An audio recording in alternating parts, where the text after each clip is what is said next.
देखिएगा CTET MPTET REET exam के लिए हमारा 225 प्रश्नों की जो सीरीज चल रही है उसमें देखिए संस्कृत शिक्षण के आपका टॉप 50 क्वेश्चन हम डिस्कस कर चुके हैं। यह आपका भाग तीसरा है।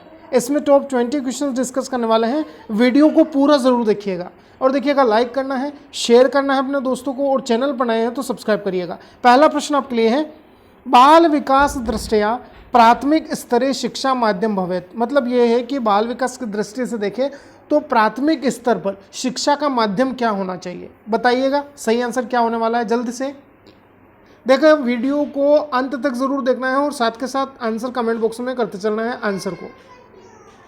तो बिल्कुल सही है। देखिएगा प्राथमिक स्तर पर शिक्षा का माध्यम जो है मातृभाषा होना चाहिए। आया समझ में? सेकंड ऑप्शन अपने को टिक करना है। मातृभाषा के माध्यम से हम जो अधिगम की जो भाषा है उसको जोड़कर समायोजित करके अगर बच्चे को शिक्षा देंगे तो वो अच्छे ढंग से सीख सकता है।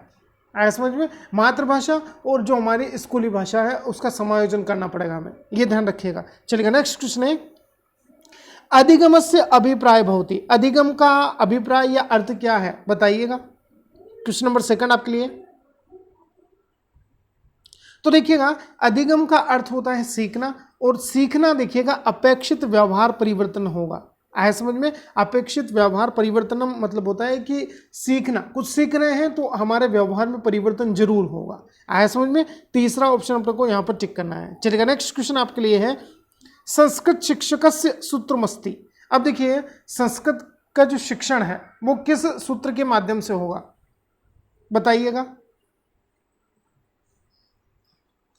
तो देखिएगा संस्कृत का जो शिक्षण सूत्र है ये क नहीं है, ये शिक्षण से सूत्र है। शिक्षण सूत्र की बात की गई है। तो देखिएगा जनरली आपका प्राइमरी या अपर प्राइमरी लेवल पर बात करें तो संस्कृत शिक्षण का जो सूत्र है वो आगमन से हम निगमन की ओर चलते हैं। मतलब पहले आपका उदाहरण देंगे फिर आपका नियम बताएंगे।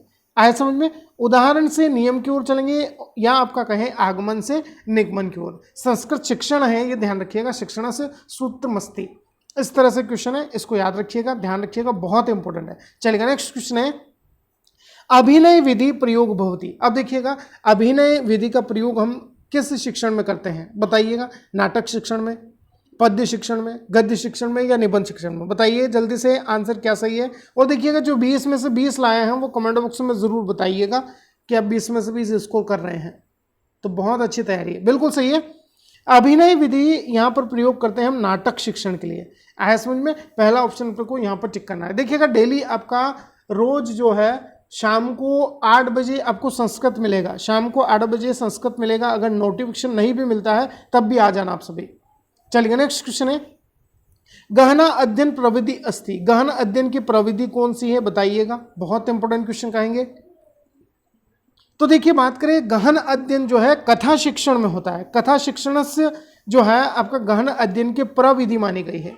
पहला ऑप्शन अपने को टिक करना है। चलिए नेक्स्ट क्वेश्चन है, कस्या विधो उदाहरणे नियम प्रति शिक्षण सूत्रस्य अनुसरण क्रियते। अब देखिए कौन सी विधि में हम उदाहरण से नियम की ओर जो शिक्षण सूत्र है उसका अनुसरण करते हैं, बताइए। तो बिल्कुल सही है, आगमन विधि के अंतर्गत। देखिएगा 2011 से जितने भी आपका टेट्स हो रहे हैं उनसे रिलेटेड जितने भी इंपॉर्टेंट क्वेश्चंस रहते हैं उनका देखिए मैं खुद पर्सनली हैंड रिटन नोट्स के माध्यम से आपके लिए क्वेश्चंस ला रहा हूं।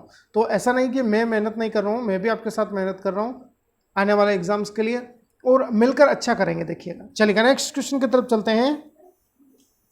क्वेश्चन आपके लिए है, अज्ञातात ज्ञात प्रति कस्मिन विधि उपलभ्यते। मतलब यह कहा गया है कि अज्ञात से ज्ञात की ओर किस विधि के अंतर्गत हम चलते हैं, बताइए। वेरी वेरी इंपॉर्टेंट क्वेश्चन कहेंगे इसको। तो बिल्कुल सही जवाब दे रहे हैं आप, अज्ञात से ज्ञात की ओर जो है यह निगमन विधि के अंतर्गत हम चलते हैं। पहला ही ऑप्शन अपना सही होगा। नेक्स्ट क्वेश्चन देखिएगा, शंका समाधान आए शिक्षकेण कस्य विधि अनुसरण क्रियते। देखिएगा अब बच्चे को कोई समस्या है, शंका है, तो उसके आपका समाधान के लिए शिक्षक के द्वारा कौन सी विधि का अनुसरण किया जाएगा। बहुत इंपॉर्टेंट क्वेश्चन, जल्दी से बताइए। तो देखिए कहीं भी आपका समस्या है, शंका है, तो उसका हम व्याख्या करके, व्याख्या विधि का प्रयोग करके उस शंका का समाधान करने का प्रयास करेंगे। पहला ऑप्शन अपने को यहाँ पर टिक करना है। चलिए नेक्स्ट क्वेश्चन है, गृह कार्य से प्रमुखम उद्देश्यम। गृह कार्य देने का प्रमुख उद्देश्य क्या है। छात्र गृह गत्वा कार्यत भवेत छात्र को जो भी हम कार्य देंगे वो घर पर पूर्ण करेगा। स्वयं समाधानम अन्विष्यत, स्वयं जो समाधान है या समस्या का जो प्रॉब्लम है उसको यहाँ पर समाधित करने का प्रयास करेगा बच्चा, दूर करना जो भी प्रॉब्लम है उसको। फिर अधीनस्थ पाठ्यस्य स्तरीकरण, जो भी हम अधिगम करा रहे हैं बच्चों को उसका आपका स्थायीकरण होगा, इसलिए हम बच्चों को होमवर्क देते हैं, या फिर ऐतेषु न कर्मपि, इनमें से कोई नहीं, बताइएगा। तो देखिएगा गृह कार्य का प्रमुख उद्देश्य होता है कि जो भी हम अधिगम बच्चे को पढ़ा रहे हैं, सिखा रहे हैं, जो भी पाठ हमने पढ़ाया है बच्चों को, उसका स्थायीकरण बच्चे में हो, बच्चा उसको परमानेंट याद कर ले, सीख सके उसको। जैसे हमने कक्षा में पूर्ण करवाया कार्य, उसके बाद गृह कार्य के रूप में भी उसको हम कुछ क्वेश्चंस दे रहे हैं उस पार्ट से या उस यूनिट से रिलेटेड, तो बच्चा बिल्कुल यहाँ पर स्वाभाविक है कि स्थायीकरण होगा उसके नॉलेज का या ज्ञान का। चलिएगा नेक्स्ट क्वेश्चन आपके लिए है, यदि छात्र उत्तर न ददाति, ऐसा कोई प्रश्न हमने पूछा है जिसका उत्तर जो है वो बच्चा नहीं दे पा रहा है, बताइएगा क्या करेंगे। स्वयं उत्तर देंगे, दंड देंगे बच्चे को, दूसरे से पूछेंगे, या कारणम अन्वेषणम, मतलब होता है कारण जानने का प्रयास करेंगे कि बच्चे ने क्यों आपका उत्तर नहीं दिया है, बताइए। तो बिल्कुल सही जवाब है फोर्थ ऑप्शन ही आप सभी टिक कर रहे हैं, बहुत अच्छी तैयारी। चलेगा नेक्स्ट क्वेश्चन है, संस्कृत शिक्षणे संप्रेषणो उपागमे कस्य प्रधानता वर्तते। अब देखिए संस्कृत शिक्षण में संप्रेषण के लिए, आपका अपने विचार जो है एक दूसरे तक पहुंचाने के लिए, कम्युनिकेशन के लिए किसे प्रधानता हम देंगे, बताइएगा। तो बिल्कुल सही है, संस्कृत शिक्षण में देखिए संप्रेषण में एक तो आपका शिक्षक महत्वपूर्ण होता है और दूसरा आपका कौन, छात्र, इसलिए संप्रेषण उपागम में किसकी प्रधानता होगी, छात्र की। चौथा ऑप्शन टिक करिएगा। चलिए नेक्स्ट क्वेश्चन है, संस्कृत अध्यापने दृश्य श्रव्य साधनम किम। अब देखिए संस्कृत अध्यापन में दृश्य श्रव्य साधन इनमें से कौन सा है, बताइएगा। तो बिल्कुल सही जवाब दे रहे हैं, दूरदर्शन यहां पर देखिएगा अपना जो है दृश्य श्रव्य साधन होगा, दूरदर्शन। इसके अलावा ध्वनि यंत्र में केवल आपका श्रवण साधन होगा या सुनने संबंधित, श्यामपट दृश्य होगा, और ऐतानी सर्वाणी मतलब इनमें से सभी। तो देखिएगा जिसमें दृश्य भी आते हो और आपका आवाज भी आती है, तो ये आपका दूरदर्शन होगा। चलेगा नेक्स्ट क्वेश्चन है, वेरी वेरी इंपॉर्टेंट क्वेश्चन कहेंगे, रीट एग्जाम में आया है, भारतवर्षस्य कृषका कुत्र निवसन्ति, मतलब भारतवर्ष के जो किसान हैं वो ज़्यादातर कहाँ निवास करते हैं। तो देखिएगा भारतवर्ष के जो किसान हैं, भारत आपका कृषि प्रधान देश है, आप सभी जानते हैं, तो जो कृषक हैं या जो किसान है वो आपका ग्रामेशु, ग्रामों में रहेंगे, ग्राम में रहेंगे, गाँवों में। इतना आया समझ में, तीसरा ऑप्शन अपने को टिक करना है। चलेगा नेक्स्ट क्वेश्चन है, संस्कृत भाषा या प्राण अस्ति, संस्कृत भाषा का प्राण किसे मानेंगे, अनुवाद को, संधि को, समास को, या व्याकरण को, बताइएगा। तो देखिएगा संस्कृत भाषा के प्राण जो माने हैं हमने वो शुद्ध आपका ज्ञान देता है, यह व्याकरण होगा। चौथा ऑप्शन अपने को टिक करना है। चलेगा नेक्स्ट क्वेश्चन है, प्राथमिक स्तरे कौन विधि सम उपयुक्त। अब देखिएगा प्राथमिक स्तर पर बच्चों को पढ़ाने के लिए हम कौन सी विधि का प्रयोग करेंगे ज़्यादा से ज़्यादा, बताइए। तो देखिए प्राथमिक स्तर पर बच्चे की रुचि जागृत करने के लिए हम देखिए कथा विधि का यहाँ पर प्रयोग करते हैं, आया समझ में। जो भी हम बच्चों को पूरा एक्सप्लेन करके बताते हैं, तो कथा शिक्षण विधि जो है प्राथमिक स्तर पर आपका सबसे उपयुक्त मानी जाती है। पहला ऑप्शन अपने को टिक करना है। चलिएगा नेक्स्ट क्वेश्चन है, कविता शिक्षण से प्रमुखम उद्देश्यम अस्ति, कविता शिक्षण का जो भी हम कविता सुनाते हैं बच्चों को पद्य के रूप में, तो उसका प्रमुख उद्देश्य क्या होता है, बताइएगा। शब्दार्थ जानने में मदद मिलती है, शब्दार्थ बोधनम, भावानुभावनम, भावों की जो आपका अनुभूति है उसका हमें यहाँ पर ज्ञान मिलता है, मनोरंजन होता है, या गायन दक्षता मजबूत होगी, बताइए। तो देखिएगा भावों की अनुभूति कराना कविता शिक्षण का सबसे महत्वपूर्ण कार्य या उद्देश्य माना जाता है।